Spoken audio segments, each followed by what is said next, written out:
Diyos ay naghintay,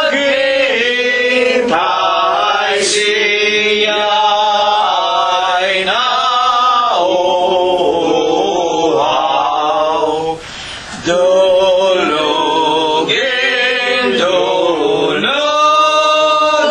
natin, sambahin, dumalangin.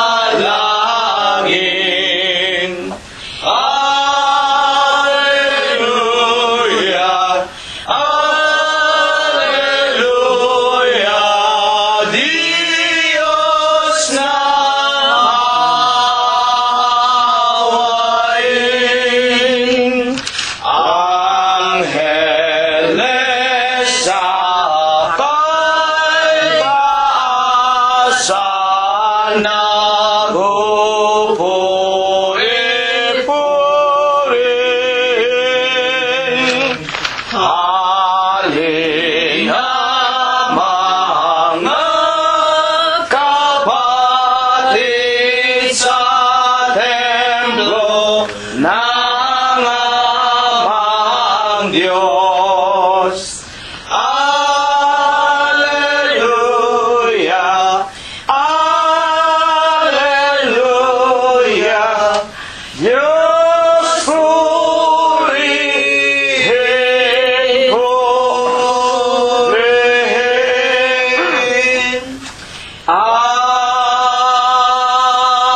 Amen. Purihin ninyo ang Panginoon. Purihin ninyo ang Panginoon mula sa mga langit. Purihin ninyo ang Diyos sa kanyang mga kaitaasan. Purihin ninyo siya, ninyong lahat niyang mga anghel.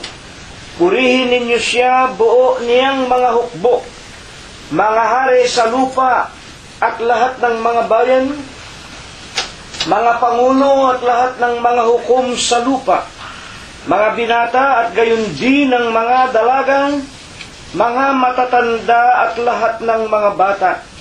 Purihin nila ang pangalan ng Panginoon, sapagkat ang kanyang pangalang mag-isa ay nabunyi, ang kanyang kalwalatian ay nasa itaas ng lupa at ng mga langit. Purihin natin ang pangalan ng Panginoon. Magsiawit tayo sa Diyos ng mga bagong awit at ng kanyang kapurihan sa kapisanan ng mga banal, sapagkat ang Diyos ay nalulugod sa kanyang bayan. Kanyang pagagandahin ang kaligtasan ng mga maaamo. Purihin natin ang pangalan ng Panginoon. Purihin natin ang Diyos sa kanyang santuaryo. Purihin natin siya sa langit ng kanyang kapangyarihan. Purihin natin ang Diyos dahil sa kanyang mga makapangyarihang gawa.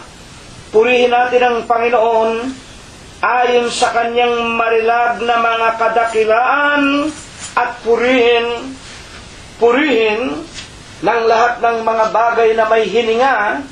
Purihin nila ang pangalan ng Panginoon. Amen. Amen! Atin na pong sama-samang pasimulan ang ating pag-aawitan na pumupuri, sumasamba, at lumuluwalhati sa banal at malinis na pangalan po ng ating nag-iisa at buhay na Diyos, na atin pong Panginoong Hesukristo, numero 156 sa atin pong mga himnaryo.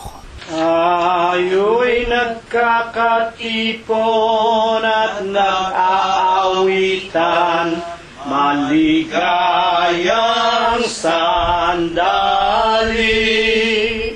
Anong tamis kung ating kapiling si Jesus na ibig, pag-ibig niyang tapat sa atin nagligtas sa lahat ng bagabat. Ang kay tamis na pangalang Jesus, lahat tayo'y dumulog. Ang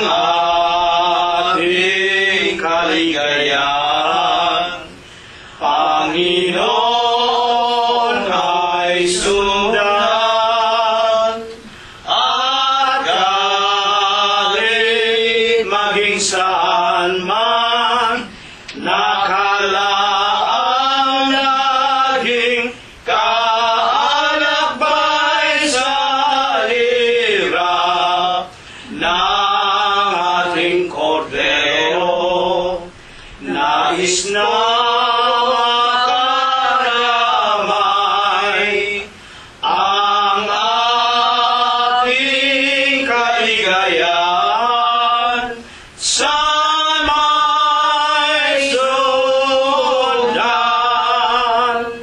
Kami ay nagpupuri dahil sa pag-ibig na kaloob ng langit. Ang dilim ng buong sanglibutan, hinangot inalis. Ang kagilagilalas na kaliwanagan, doon namin natin ang Diyos ng langit ay walang hanggan. Ang dakilang pag-ibig, ang ating kaligayahan, Panginoon ay sundan. At kahit maging saan man, nakalaang laging kaalakbay sa hirap ng ating kordero. Nais na makaramay ang ating kaligayahan sa may sundan. Atin pong patuloy na papurihan, sambahin, awitan at luwalhatiin ang ating nag-iisang buhay na Diyos na walang iba kung hindi ang ating Panginoong Jesucristo. Numero 62 ang atin pong susunod na aawitin. Sa pagsinta ng Diyos, sinugo sa atin si Jesus, upang tayo'y mga tubos sa salang gumapos.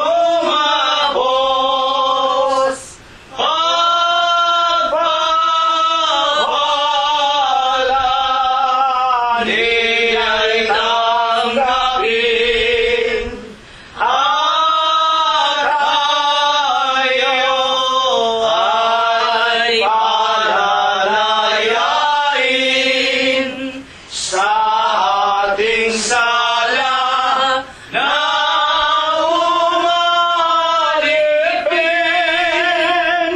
Ay kaniya tayong aagawin.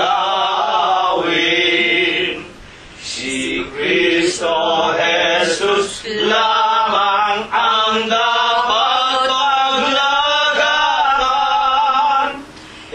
Nila ang pagsaligan ng Diyos na lumarang. Pagpapala niya'y tanggapin, at tayo ay palalayain sa ating sala na umalipin. Ay kaniya tayong agawin. Ang pag-ibig sa Diyos, pagsubad ng mga utos, katunayang pasasakop sa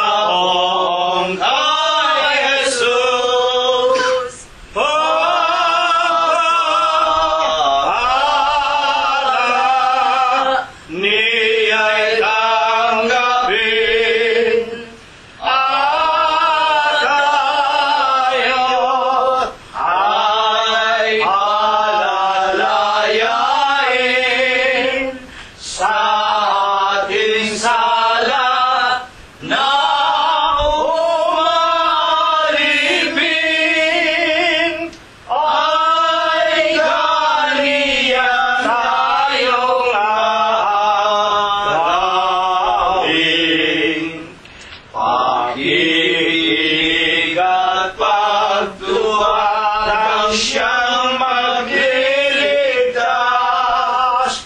Hindi yaong tumatawag at di gumaganap.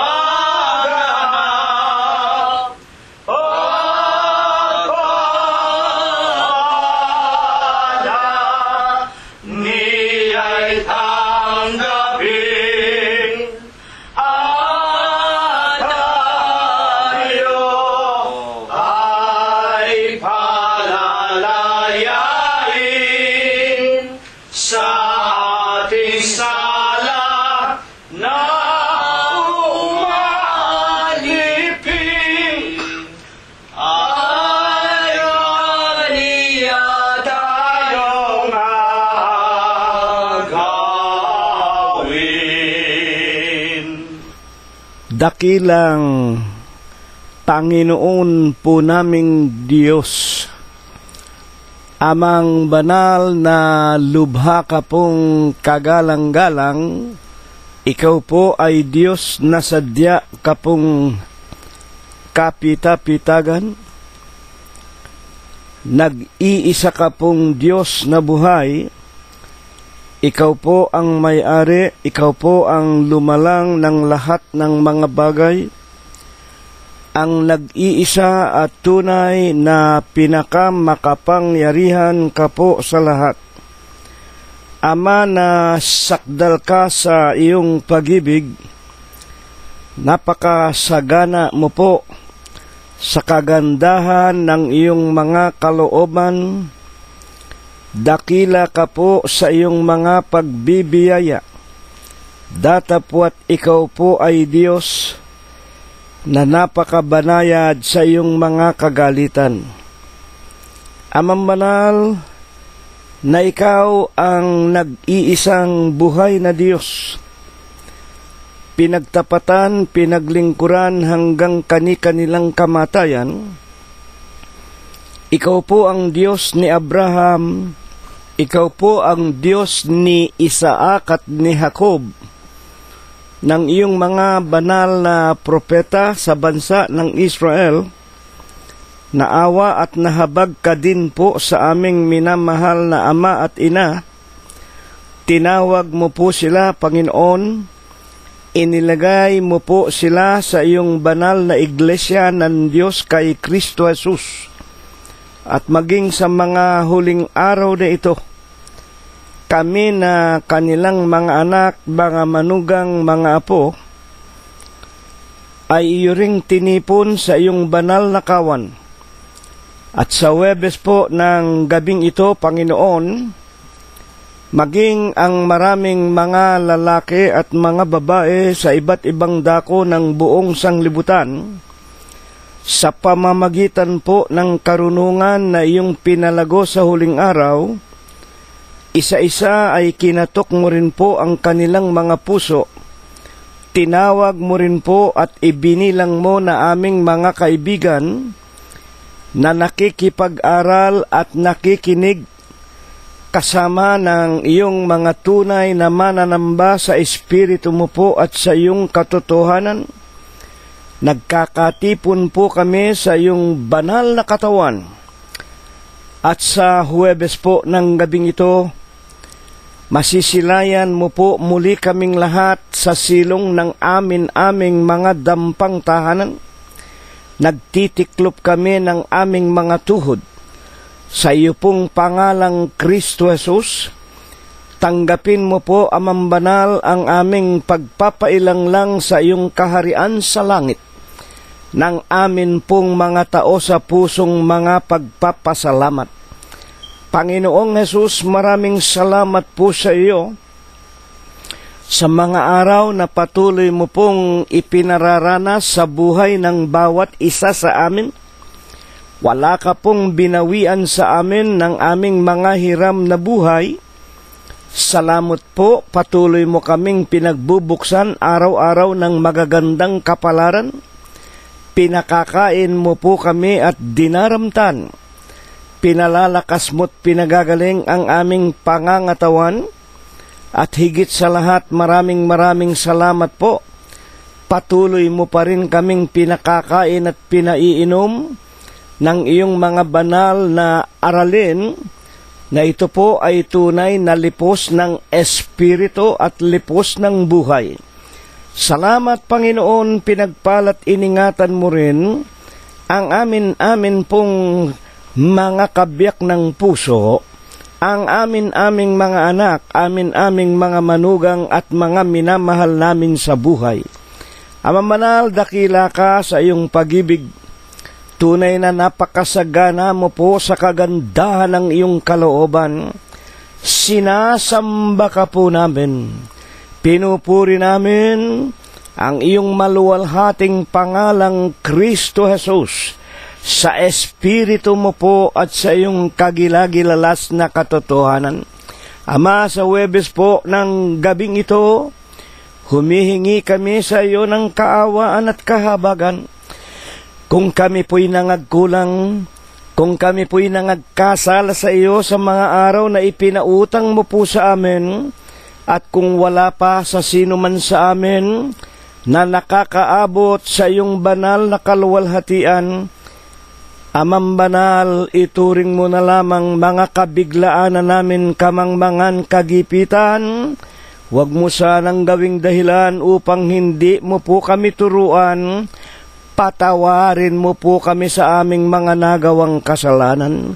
Panginoong Hesus, sa Huwebes po ng gabing ito, umaasa po kami't sumasampalataya. Gagamitin mo pong muli bilang isang hamak mong kasangkapan ang bibig at labi ng iyong walang kabuluhang alipin. Banalin mo po ang kanyang puso, linisin mo po ang kanyang kalooban, dagdagan mo po ang kanyang karunungan sa hiwaga ng iyong kaharian sa langit. Bigyan mo rin sana ng bisa at kapangyarihan ang kanyang tinig, na kung ito po ay aming mapakinggan, magsisampalataya po kaming lahat na ikaw nga ang Diyos na pinakamakapangyarihan sa lahat, na kung papaanong ng kapanahunan ng iyong bayang Israel, tinuturuan mo sila sa pamamagitan ng bibig ng iyong mga propeta. Gayon din sana ang gawin mo po sa amin sa huling araw, at kami magsisampalatayang lubusan ang aming Panginoong Jesucristo, ikaw ang nag-iisa lamang naming pastor, obispo, saserdote, Panginoon, Diyos, tagapagligtas ng aming mga kaluluwa, at wala na po kaming makilala pang sino paman maliban sa iyo, Panginoon, sapagkat sa iyo ang kapurihan, sa iyong kaluwalhatian. Ikaw lamang ang dapat naming sambahin at papurihan hanggang sa ikalawang pagparito mo po sa ibabaw nitong sanglibutan. Habang kami nakikinig ng iyong mga dalisay na aral, hipuin mo nawa ang bawat isa sa amin. Panginoon Diyos, pagalingin mo sana ang maraming sa amin pinasasapitan mo ng karamdaman, nangakikilala mo po sila, Amang Banal. At sana tutulungan mo rin kaming lahat, nabigyan mo nawang kalutasan ang mga suliranin naming nakakasagupa sa aming pang-araw-araw na pamumuhay. At sa Huwebes po ng gabing ito, sinasampalataya na namin na maging ang mga kapatiran namin, mga mahal namin sa buhay, mga kaibigat kapatiran, na ang kani-kanilang mga pangalay hindi na po nasambitla ng iyong hamak na alipin. Batid naming nalalaman mo po ang lahat ng mga bagay, sinasampalataya na namin. Ito po ang ibabasbas mo sa aming lahat. Sa pangalan mong Kristo Jesus, magmula ngayon, magpakailanman. Amen. At ngayon po, mga ginigiliw po namin na mga tagapakinig. Una na nga, charity must always begins at home. Sa atin munang sariling mga kabiyak ng puso, sa ating mga anak, mga manugang, mga apo, kasangbahay, kamag-anakan sa laman, husayin na po natin ang ating mga sariling sangbahayan Atin na pong ihanda ang ating mga kaluluwa, ang ating mga pakikinig. Wag na wag din po nating kalilimutan ang ating mga Biblia. At kung tayo po ay may mga panauhin sa araw at sa oras na ito sa loob ng ating tahanan, ipag-anyaya natin ang ating Panginoong Hesukristo. Kumbidahin natin sila. Huwag po nating ikakahiya ang pangalang Iglesia ng Diyos kay Kristo Jesus. Huwag nating ikakahiya ang ating Panginoong Hesukristo. Sapagkat kapag ikinahiya natin siya, sa ikalawang pagparito, ikakahiya niya tayo sa harapan ng kanyang mga anghel. Matakot tayo, mga kapatid. Atin na pong pasisimulan ang banal na paksa na ito po ay inihanda ng Panginoong Hesukristo sa kanyang kaharian sa langit at sa bisa at kapangyarihan ng kanyang banal na Espiritu. Ito po ay ipinarating sa atin sa araw at oras na ito. Buksan po natin ang ating mga Biblia sa aklat po ni Propeta Jeremias. Una po nating basahin sa Bibliang King James Version na pinanggalingan po ng Bibliang Tagalog 1905 na ito po ang dinala sa atin ng mga Amerikano na kanilang hinalaw sa original King James Version. Can the Ethiopian change his skin, or the leopard his spots? Then may you also do good that are accustomed to do evil. Sa Tagalog po, makapagbabago baga ang Etiope ng kanyang balat o ang leopardo ng kanyang batik? Kung magkagayon, makagagawa naman kayo ng mabuti na bihasa sa paggawa ng masama. Kaya nga po, bilang una nating katanungan, ano po baga ang paliwanag ng banal na kasulatan tungkol sa ating mga tao? Sa aklat ng mga awit ni Propeta David, sa kanya pong Kapitulo 8 at versikulo 4, ano ang tao upang iyong alalahanin siya? At ano ang tao upang iyong dalawin siya? Dito po, mga tagapakinig, napakaliwanag po na sa lahat po ng mga bagay na nilalang ng Diyos. Alam naman natin, hindi ko na po babasahin para wag tayong masyadong humaba.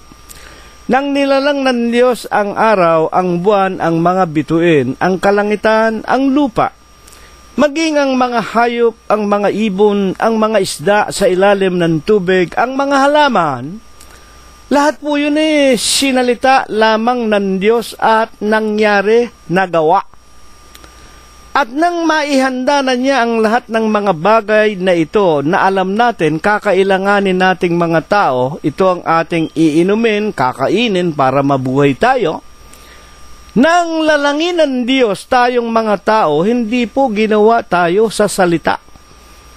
Ang Diyos po kumapal ng alabok, humipo ng lupa, inanyuan sa kanyang sariling anyo, hiningahan ng hininga ng buhay, kaya po tayong mga tao naging kaluluwa na may buhay, na kung liliwanagin po lamang sa lahat ng nilalang ng Diyos.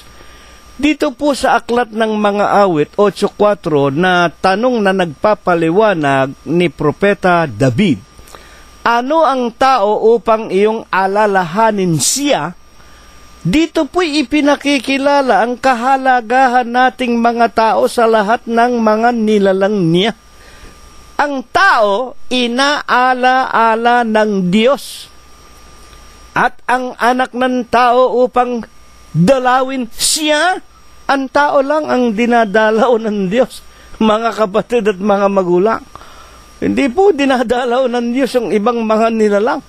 Yung mga ibang nilalang, yung araw, yung buwan, yung mga bituin, yung isda, yung halaman, yung hayop, yung lahat ng umuusad, sinalita lang niya yun at pinagsabihang kalata ninyo ang buong lupa, magsilago kayo, magsirami kayo, magpalaanakin kayo. Nangyari! Hindi na po ito kailangan alalahanin pa at dalawin pa ng Diyos. Tayong mga tao lamang. At sa 8:5, sapagkat iyong ginawa siyang kaunti, mababa lamang kaysa Diyos. Ang tao, nilalang, ayon kay Propeta David, kaunti lang ang baba natin sa Diyos. Halos, wika nga, masasabi natin, parang Diyos na rin tayo, pero mababa lamang ng kaunti. At pinaputungan mo siya ng kalwalhatian at karangalan sa lahat ng nilalang. Tayong mga tao, pinagkalooban din ng kalwalhatian at ng karangalan. Sa 8:6 hanggang 7 ng aklat din ng mga awit, iyong pinapagtataglay siya ng kapangyarihan, binigyan tayo ng kapangyarihan, sa mga gawa ng iyong mga kamay, upang iyong ilagay ang lahat ng mga bagay sa ilalim ng kanyang mga paa. Ang ibig lang sabihin, of all the creations of God, we human being are the dominating creation of God. Tayo ang mamamahala, tayo ang may kapangyarihan sa lahat ng ibang mga bagay na nilalang ng Diyos. Ang lahat ng mga bagay, nilalang para sa ating mga tao. 8:7, lahat na tupa at baka, yan, mga hayop. Oo, ang mga hayop, lahat ng hayop sa parang.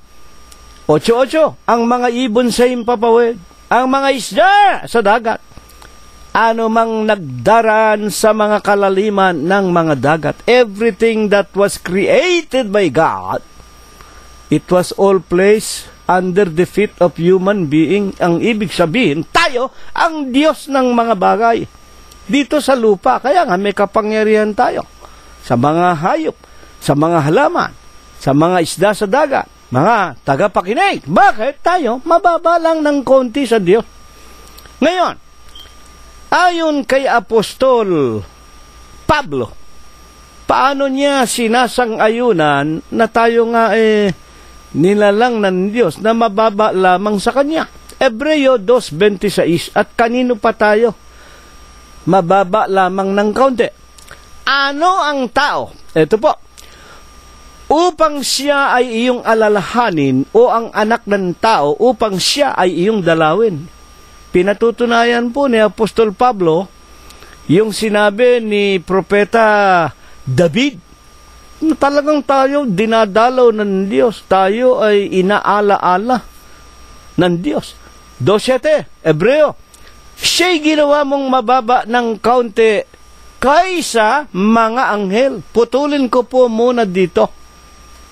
Dito naman sinasabi, ang tao ginawa ng mababa lamang kaysa mga anghel.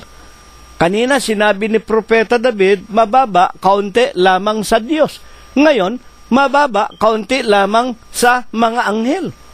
Ano ba ang pagkakaiba ng anghel at ng Diyos? Ang Diyos po ang lumalang sa lahat ng bagay. Ang Diyos ang pinakamakapangyarihan sa lahat, pati ang mga anghel nilalang lamang ng Diyos. Pero, ang anghel, na kung liliwanagin lamang, ang ibig sabihin ng anghel, messenger of God, ambassador of God, utusan ng Diyos. Binigyan din po ito ng kanyang kaluwalhatian, kaya nga glorious angel kung tawagin, mga kapatid at mga magulang. Maluwalhati at wala ring kamatayan. Pero, tandaan nating lahat, iba po ang anghel, utusan ng Diyos yan, iba po ang Diyos, siya po ang lumalang sa lahat ng mga bagay. Nilalang tayo, ayon kay Pablo, mababa ng kaunti sa mga anghel. At dahil nga ang mga anghel, kasing luwalhati ng Diyos, wala ring kamatayan, Pero ang Diyos ang pinakamaluwalhati sa lahat, pinakamakapangyarihan, nilalang tayong mga tao a little lower than God and a little lower than the angels. Ang ibig lang ipakilala. Bukod sa Diyos at sa mga anghel, tayo ng mga tao ang higit na mahalaga sa iba pang mga nilalang. Mahalaga tayo kaysa mga halamanan, mga hayop, maging sa universe tayong mahalaga. Siya ay pinutungan mo ng kaluwalhatian, ang tao, at ng karangalan. Kaya tayo meron ding mga karangalan. At siya'y inilagay mo sa ibabaw ng mga gawa ng iyong mga kamay. We are the, dominating creations of God to all other creations that was lower than us. Ang ibig lang ipakilala. Inilagay mo ang lahat ng mga bagay sa pagsuko sa ilalim ng kanyang mga paa. Tayo pong mga tao para tayong mga Diyos, at sa katunayan, tayo nga ang Diyos sa lahat ng mga bagay dito sa lupa. Kaya nga tayo, may kapangyarihan tayong pumatay ng hayop, may kapangyarihan tayong pumili ng mga gulay, mga prutas, dahil tayo ang Diyos nila at sila nila lang para sa atin. Ngayon, ano po ang siyang ipinag-uutos lamang ng Diyos sa mga tao na ginawa niyang mababa lamang ng kaunti sa Diyos, sa Kanya at sa mga anghel? Ano lamang ang ibig ng Diyos na gagawin ng mga tao sana para makapanatili sila na meron ding karangalan at kaluwalhatian sa Diyos? Genesis 2:15. At kinuha ng Panginoon Diyos ang lalaki, si Adam, yung unang-unang nilalang na tao, yung ating ama, at inilagay sa halamanan ng Eden. Meron pang espesyal na kalalagyan ang tao, halamanan ng Eden. Bakit? Upang kanyang alagaan at ingatan. Sino ang tao? Meron pa tayong halamanan ng Eden, espesyal. Nang lalangin niya ang ating ama na si Adam mula sa alabok ng lupa, ay hindi basta inutusan na, sige, gumala ka sa buong sanglibutan. Ang laki ng buong sanglibutan, mga kapatid. Ang Diyos, nagpanukala at gumawa ng isang halamanan. Alam naman natin yung halamanan ng Eden, yun ang pinaka-paraiso ng araw. Nandun ang mga pagkain, ang ibon, ang gulay, ang mga prutas. Naroon ang iinumin, ang kakainin ng tao. At iniutos ng Panginoon Diyos sa lalaki, 2:16, sinabi, sa lahat ng punong kahoy sa halamanan ay makakakain ka na may kalayaan. Ikaw ang Diyos diyan sa halamanan ng Eden. At 2:17, mga magulang at mga kapatid, at ang wika ng Panginoon, ang lahat ng bagay makakain mo, dadapwat sa kahoy ng pagkakilala ng mabuti at ng masama ay huwag kang kakain, sapagkat sa araw na ikaw ay kumain, ay walang pagsalang mamamatay ka. Isang bagay lang ang ipinag-utos ng Diyos para makapanatili kayong may kapurihan, may kaluwalhatian, igalang kayo, sundin kayo ng mga hayop, ng mga punong kahoy, ng mga isda, ng lahat ng mga bagay na nilalang ko para sa inyo. Huwag lamang kayong kakain ng bunga ng pagkakilala ng masama at ng mabuti. Bakit? Pag kumain kayo, walang pagsala, kayo ay mamamatay. Ngayon, ang ikalawang katanungan po natin, ano nga po baga ang banal at tunay na dahilan at mahigpit na ipinagbabawal ng Diyos sa tao ang kumain ng bunga ng punong kahoy ng pagkaalam ng masama at ng mabuti? Nalalaman po natin, hindi ko na po babasahin ang nangyari. Alam natin, nang nilalang na ng Diyos, pinatulog ng mahimbing ang ating ama na si Adam, sapagkat nakita niyang nalulungkot ang ating ama at sinabi ng Diyos, hindi mabuti na si Adam ay walang kasama, ilalalang ko siya ng kanyang makakasama. Pinatulog siya ng mahimbing na pagtulog. At nang magising ang ating amang si Adam, meron na siyang katabing babae na tinawag niyang Eva. At ito nga po ang naging ina ng lahat nating mga tao sa lupa. At hindi lamang basta sinabi ng Diyos magkaroon ng babae. Pinatulog si Adam, hiniwa ang tapat ng kanyang puso sa dibdib, humaltak ng isang tadyang, at yung buto na yon, ginawang isang babae. At marami hanggang ngayon hindi nakakaalam kung bakit sa laki ng katawan ni Adam, may mga buto sa kamay, may mga buto sa paa, may mga buto sa hita, pero ang ginawa ng Diyos, buto sa tadyang tapat ng puso para ang babae ay mahalin, ibigin, ingatan at patnubayan. Ito'y maraming hindi nakakaintindi. Kaya hindi katakataka hanggang ngayon, 2016 na, marami pa ring mga asawang mga lalaki binubuntal, sinusuntok, sinisipa ang kanilang asawa. Kapag nagseselos o kapag nagagalit o kapag natutuwa o kapag nalalasing. Bakit? Hindi nila natutuhan. Sa laki ng katawan ni Adam, hindi kinuha si Eva sa buto ng kanyang kamay, sa buto ng kanyang paa para sipain, sa kamay para suntukin, o para tadyakan, mga kapatid, sa tapat ng puso. Pagkat ang asawa ay iibigin, iingatan, mamahalin, gaya ng pagmamahal ng isang lalaki sa kanyang sariling katawan. Yan po ang napakagandang aral, mga kapatid. Kaya nga ang banal at tunay na dahilan at ipinagbabawal ng Diyos ang tao na huwag kakain ng bunga ng punong kahoy ng masama at ng mabuti, mga kapatid. Genesis 3:22, at sinabi ng Panginoon Diyos, narito, ang tao ay naging parang isa sa atin. Ito na po yung pagkatapos na nilalang na nga po ng Diyos si Eva at sa kanya po'y nagpakita ang mandarayang ahas, ang Diablo at Satanas.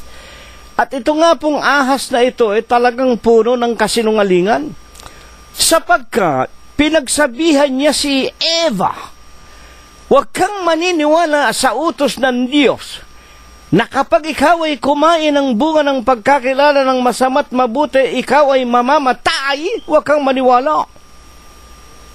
Ang sabi ng mandarayang ahas, pag ikaw ay kumain, madidilat ang iyong mata at ikaw ay magiging parang Diyos na rin. Ikaw ay magiging Diyos na rin. At tinikman nga ng ating ina na si Eva. At pagkatapos nga, mga kapatid, ipinakita at ipinatikim din niya kay Adam. Nasarapan din si Adam. Nabuksan ang kanilang mga mata. Mga kapatid at mga magulang, pumasok na nga po sa tao ang tinatawag na kasalanan. At sa Genesis 3:23, ang wika ng Santong Sulat, ano ang ibinunga nang suwayin nila ang utos ng Diyos? Pinalayas siya ng Panginoon Diyos sa halamanan ng Eden at nagpasimula na nga na bukirin ni Adam ang bukirin ang lupa na pinagkunan sa kanya. 3:24 ng Genesis, ano pat itinaboy ang lalaki, pati si Eva, inilagay sa silanganan ng halamanan ng Eden ang mga kerubim at ang isang nagniningas na tabak na umiikot upang ingatan ang daang patungo sa punong kahoy ng buhay. Ano po ang nangyari? Sinuway nila ang iisang kabilin-bilinan na utos ng Diyos. Lahat ng bagay kakainin ninyo. Lahat ng gusto ninyong hulihing mga hayop, mga ibon, mga isda sa dagat. May kapangyarihan kayo. Kayo ang Diyos nila ng lahat ng bagay. Isang bagay lang ang wag ninyong gagawin. Wag kayong kukuha, pipitas ng pagkakilala ng bunga ng bunga ng pagkakilala ng masama't mabuti, sa sandali na inyong kainin, walang pagsala, kayo'y mamamatay. Sinuway, sapagkat tinuruan nga ng kasinungalingan ng mandarayang ahas ng Diablo't Satanas na nagpakunwaring ahas, itinaboy sila ng Diyos. Sapagkat ang wika ng Diyos, Genesis 3:22, sinabi ng Panginoon Diyos, narito, ang tao'y naging parang isa na sa atin. Aba, ang tao nakakakilala na ng masama't mabuti. Nakakakilala ng mabuti at ng masama.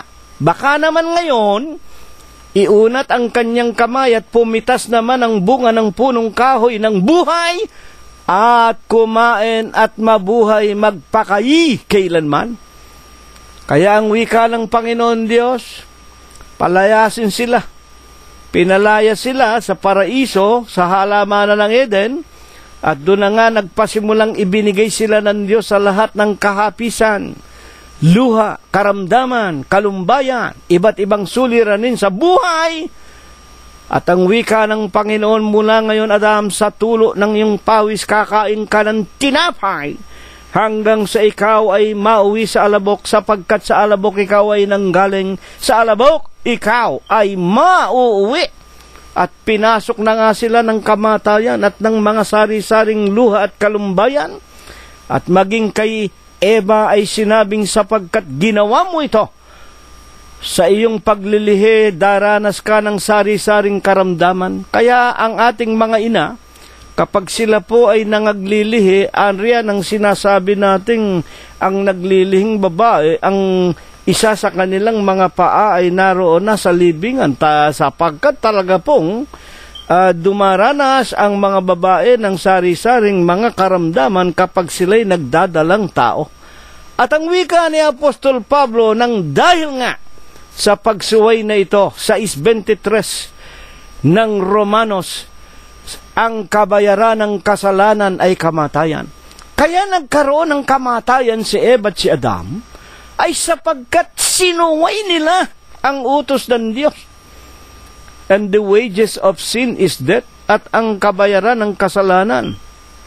Kung paanong pumasok kay Eva ang kasalanan ng pakinggan niya at sundin niya si Satanas, pumasok na sa kanya ang kamatayan. Sapagkat ang kamatayan, kabayaran ng ating mga kasalanan, at magmula noon hanggang ngayon, 2016 na, 3:23 ng Romanos din, ang lahat ng tao'y nangagkakasala at hindi nangakaabot sa kaluwalhatian ng Diyos. Ayan po ang dahilan. Kaya nga tayong mga tao nangamamatay, walang tao na hindi nangagkakasala. Bihasa ang tao na gumawa ng kasalanan, ang wika ng ating paksa, mababago baga ng Etiope ang kulay ng kanyang balat, o ang batik ng mga hayop ng leopardo, mababago baga ng leopardo ang kulay ng kanyang batik, kung magkagayon. Kung kayang palitan ng negro ang kulay ng kanyang balat, at ng mga hayop ang kulay ng kanilang mga batik, makakagawa rin naman tayo ng mabuti, tayong mga tao na bihasa sa masama. At sa katunayan po, yung kasalanan ni Eva at ni Adam, hindi po natin minana yung kasalanan ni Eva at ni Adam. Tinan po ninyo ang malaking pagkakaiba. Ang itinuturo ng mga simbahan, lalo na nga ang simbahang Katoliko, yun daw mga bata, pagka namatay daw po iyon, minana nila ang kasalanan ni Eva at ni Adam, magiging mga tiyanak daw po sa ilalim ng lupa, at mga nasa impyerno daw po iyon. Mamamatay sa kasalanan. Hindi po nila itinuturo. Ang bata, hindi po minamana ang kasalanan ni Eva at ni Adam. Totoo po ba yan? Basahin po natin ang Ezekiel 18:20. Ang kaluluwa na nagkakasala, mamamatay. Ang anak ay hindi magdadanas ng kasamaan ng ama, o magdadanas man ang ama ng kasamaan ng anak. Ang katwiran ng matuwid ay sa kanya, ang kasamaan ng masama ay sa kanya. Kaya po mali yung sinasabi nilang minamana daw ng tao ang kasalanan ni Eva at ni Adam. Hindi po, ang minana natin, yung sumpa ng Diyos na kung tayo'y magkasala, sapagkat ang lahat ng tao ay nangagkasala, Romanos 3:23, sapagkat ang lahat ay nangagkakasala, sino ba nagkakasala? Di yung mga taong matatanda na nalalaman nila merong kautusan, hindi nila sinunod. Pag hindi mo sinunod, magbubunga ng kamatayan. Pero yung mga batang maliliit na wala pang nauunawaan, hindi po magkakasala yon. Yung kasalanan ng mga magulang, hindi mamanahin ng mga anak. Yung kasalanan ng mga anak, hindi mamanahin ng mga magulang. Vice versa. Kung sino nagkasala, siya ang mamamatay. Una, kamatayan sa laman. Ikalawa, kamatayan ng kaluluwa sa ikalawang pagparito. Sa impyerno. Ngayon, ang atin pong huling-huling katanungan. Kaya nga, ano po ang banal na layunin ng Diyos na kanyang ginawa ang tao na may limitasyon? Na ang ibig lamang sabihin, bagaman ang tao ginawang parang mga Diyos, makapangyarihan sa lahat ng iba pang mga bagay na ginawa, inilagay sa paanan ng mga tao ang mga hayop, mga halaman, mga gulay, ang mga isda, ang lahat ng mga bagay sa sanglibutan, para pagharian natin, meron din palang limitasyon. Hindi natin mababago ang ating sariling kulay, hindi natin maitutuwid ang ating mga sariling kasamaan. Bakit? Ano ang banal na layunin ng Diyos? Ang dapat nating makilala, ang ibig lamang sabihin. Isaiah 40:25, kanino nga ninyo ako itutulad upang magkaparis kami?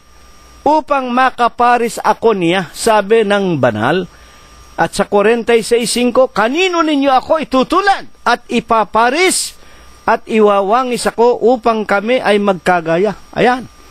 Bagaman ninais ni Eva at ni Adam, sinuway nila ang utos ng Diyos, nakinig sila sa Diablo, kay Satanas, sa ahas, kinain nila ang ipinagbabawal na bunga ng pagkakilala ng masama at mabuti sa pag-aakala nila. Nakinig sila sa ahas. Pag kumain kayo niyan, magiging Diyos na rin kayo. Sa pag-aakala nila na maging Diyos na rin sila. Pero, mga kapatid, hindi pala maaaring maging Diyos ang tao. Kanino ninyo ako itutulad? Sabi ng Diyos. At sa Hosea 11:9, sapagkat ako'y Diyos. Ang Diyos ay Diyos. At hindi po kailanman ang tao magiging Diyos. Ang Diyos ay Diyos. Ang Diyos ang lumalang ng lahat ng bagay. Ang Diyos ang lumalang ng tao. At hindi pwede na ang tao ay maging Diyos. Nilalang lamang tayo ng Diyos. Naintindihan po ba ninyo? Ito nga ang dahilan kaya ang ating paksa ay binangon. Ipinakikilala ng Diyos, limitado tayong mga tao, hindi natin siya pwedeng tularan. Sa kabila po ng mga katotohanan ito, meron po bagang ipinakikilala ang Biblia na tumutulad o nangagpapakunwari na mga Diyos? Ikalawang Korinto 11:13, basahin po natin ang ating mga huling talata. Sapagkat ang mga gayong mga tao, ayan, mga tao po pinag-uusapan, no? Ay mga bulaang apostol. Pag sinasabing bulaan, fake, merong original. Merong mga bulaang apostol. Pag sinasabing bulaan, nanggagaya. Ginagaya ang mga apostol. Sino ba ang mga apostol? Ito po ang mga sugo ng Panginoong Jesucristo o ng Panginoon Diyos. Nagpapakunwaring bulaang apostol, na mga bulaang apostol, ang gayong mga tao. Na mga magdaraya, manggagawa. Nagpapakunwaring mga apostol ni Kristo. Katulad din naman ng paalaala ng Panginoon sa huling araw, 24:4, kayo na magbasa ng Mateo. Sa huling araw, marami paparito sa inyo, magsasabi, ako ang Kristo, nasa amin ang Kristo, nariyan ang Kristo. Ililigaw nila ang marami.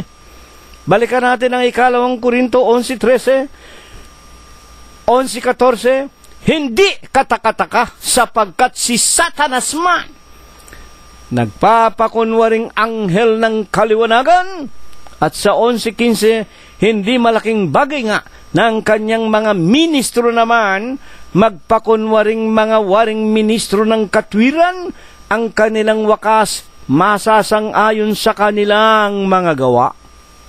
Sa makatwid, mga kapatid at mga magulang, sa kabila ng lahat na ginawa ng limitado ng Diyos tayong mga tao, totoo yan, tayo ang Diyos ng lahat ng mga bagay sa lupa. Pero ang maraming mga tao nagpapakunwari pa rin anghel ng kaliwanagan, mga bulaang apostol, mga nagpapakunwaring apostol ni Kristo. O hindi ba totoo yan? Mga kapatid at mga magulang, sa ano ang katotohanan? Lalong-lalo na nga sa atin sa huling araw na ito, na talagang mayroong mga tao na nagpapakilala ang lalakas ng loob na sila ang Diyos, sila ang Kristo. Vicarious Filii Dei, yung mga papa sa Roma. Ayan po. Sinipa nila ang Diyos, tinanggal nila ang Panginoong Jesucristo, pinakikilala nila yung kanilang mga sarili. Kahalili daw ni Kristo. Yung iba namang mga relihiyon, mga tagapakinig po namin, sugong anghel daw. Yung kanilang obispo, sugong anghel, si Kristo ginawa rin nilang mga tao. Ginawa nilang ordinaryong tao. Ang ibang mga reliyon, si Kristo, propeta lang. Sugo lang ng Diyos. Yung mga obispo nila, mga makapangyarihan pa kaysa kay Kristo. Yan ang sinasabi ng mga banal na kasulatan. Kaya ibinangon ng Diyos ang paksa natin, Jeremias 13:23. Makapagbabago baga ang Ethiopia ng kanyang balat, o ang leopardo ng kanyang batik, kung makagagawa naman kayo ng mabuti na mga bihasa na gumawa ng masama. Hindi na nga natin kayang baguhin ang ating sarili. Makatapos tatanggalin pa natin ang Panginoon Diyos, ihahalilin natin ang ating sarili at tayo uupo sa luklukan ng Diyos. Mga tagapakinig po namin, ano ang ipinapayo ng Panginoong Jesucristo sa ating mga tao upang mabago natin ang ating mga sarili na mga kasamaan? Pagkat alam natin, sa ngayon sa Romanos 3:10-18, walang matuwid, wala kahit isa. Walang taong gumagawa ng mabuti. Walang nagtatanong, walang nagsasaliksik, ang bawat isa lumakad sa kanilang sariling daan at ang lahat nangawalan ng tinatawag na kasaysayan. Ano ang ipinapayo ng Panginoon para mabago natin ang ating masasamang mga kalikasan? Ayon po sa Panginoong Jesucristo, 11:28 ng Mateo, magsiparito sa akin kayong lahat na nangapapagal at nangabibigatang lubha. Kayo'y aking papagpapahingahin. 29 ng 11 rin, pasanin ninyo ang aking pamatok. Mag-aral kayo sa akin, sapagkat ako'y maamo at mapagpakumbabang puso, masusumpungan ninyo ang kapahingahan ng inyong mga kaluluwa. Ito ang ating paraan para makabalik tayo sa halamanan ng Eden, para magkaroon tayo ng kapayapaan, para maalis tayo sa kamatayan, para mapalayo tayo sa sumpa ng Diyos sa buhay na ito. At sa 11:30, malambot ang aking pamatok, magaan ang aking pasan. Paano pa pinatutunayan ng Panginoon na siya lang ang pag-asa natin? San Juan Kapitulo 15, versikulo 1 at 5, ako ang tunay na puno ng ubas, ang aking ama ang magsasaka. At sa 5, mga kapatid, ang mananatili sa akin at ako'y sa kanya, siyang nagbubunga ng marami, sapagkat kung kayo'y hiwalay sa akin, wala kayong magagawa. Amen. Sa makatwid ang ating Panginoong Jesucristo, siya lamang ang makapagpapanumbalik sa atin sa dati nating kalagayan, sa kalagayan ng ating mga magulang na si Eva at si Adam. Ang wika sa Malakias 3:7, panahon pa ng inyong mga magulang, panahon pa ni Eva at ni Adam, sinuway ninyo ang aking mga utos. Lumayo kayo sa aking mga palatuntunan, manumbalik kayo sa akin. Ako'y manunumbalik sa inyo. Babalik na muli ang ating buhay. Ang kapayapaan, ang kasaganaan, hindi lamang sa buhay na ito, kung hindi sa buhay na daratal. Papaanong paraan? Kung tayo po manunumbalik sa ating Panginoong Jesucristo, siya po ang tunay na punong kahoy ng buhay. Mga tagapakinig po namin, malibang tayo'y umanib sa ating Panginoong Jesucristo, ang wika ng Panginoon, kung ang sino man ay naglilingkod sa akin, San Juan 12:26, sumunod sa akin, kung saan ako naroroon, doon doroon ang lingkod ko. Saan ba naroon ang Panginoong Jesucristo? Colosos 1:18, si Kristo ang ulo ng katawan, sa makatwid bagay ng iglesia. Ano ba ang ibig sabihin ng iglesia? Katawan ng Diyos. Si Kristo ang ulo ng katawan ng Diyos. Ano ang utos ng Panginoong Jesucristo? Kung ang sino man ay naglilingkod sa akin, susunod sa Kanya. Nasaan siya? Siya ang ulo ng katawan ng Diyos. Sumunod tayo sa Kanya o sa iglesia. Ano ba ang iglesia? Ang iglesyang itinayo niya sa siyudad ng Jerusalem ng Judea, unang Tesalonica 2:14, anyo 32, na hanggang ngayon ay kanyang pinamumunuan, kailanman hindi siya namamatay, hindi niya iniwanan ang iglesia. Mateo 28:20, ang wika ng Panginoong Jesucristo, naririto ako isa sa inyo palagi, hanggang sa katapusan ng sanglibutan. Hanggang ngayon, 2016, siya pa rin ang ating pastor, siya pa rin ang ating obispo, siya ang ating tagapagligtas. Ang wika ng Panginoon, ang sinumang sa akin dumirinig ng kanyang ebanghelyo at ito ay kanilang isinasakatuparan o ginagawa, ibabangon ko sa huling araw, bibigyan ko ng buhay na walang hanggan. Kaya nga katapus-tapusan ng wika ni Apostol Pablo, nananatili sa katawan ng Panginoong Jesucristo hanggang sa pugutan siya ng ulo sa siyudad ng sa siyudad ng Roma. Anyo 69, ayon sa tala ng kanyang kasaysayan, Filipos 4:13, ang lahat ng bagay ay aking magagawa dahil kay Jesus na nagpapalakas sa akin. Kaya naririto po ang kalutasan ng ating pagiging wika nga limitado. Mababago po natin ang ating masasamang mga gawa. Mababago natin ang ating mga kalikasang masasama. Mababago natin ang masasama nating mga puso't isipan. Kung tayo po ay na kay Kristo Jesus, tayo po manatili sa Kanya sa pamamagitan po ng ating pagtanggap at pagpasok sa Kanyang banal na katawan espiritual, ang Iglesia ng Diyos kay Kristo Jesus. Dito po tayong lahat inaanyayahan, dito po tayong lahat magsipag-aral, dito po tayong lahat manatili at maglingkod sa Kanya, magtiis hanggang ating kamatayan. Mateo 24:13, tinitiyak sa atin, magtatamo tayo ng buhay na walang hanggan. Ito nawa ay pagpala. Ito nawa ang ibasbas sa atin ng Diyos magmula ngayon at magpakai kailanman. Amen. At ngayon po ay tanggapin natin ang walang hanggang pag-ibig, ang walang hanggang pagbibiyaya, ang pakikipisan, ang kaaliwan, ang pamamatnubay at ang kagalingan, ang hindi maulatang banal na biyaya, basbas at bendisyon, pagliligtas at pagpapagaling ng Kanyang banal na Espiritu. Ito nawa ang muli niyang ipagkaloob sa ating lahat, magmula ngayon, magpakai kailanman. Amen. Purihin ang pangalan ng Panginoong Hesukristo. Maraming salamat po sa inyong lahat. Hanggang sa darating na linggo kung tayo po ay binubuhay pa. Salamat po sa inyong lahat.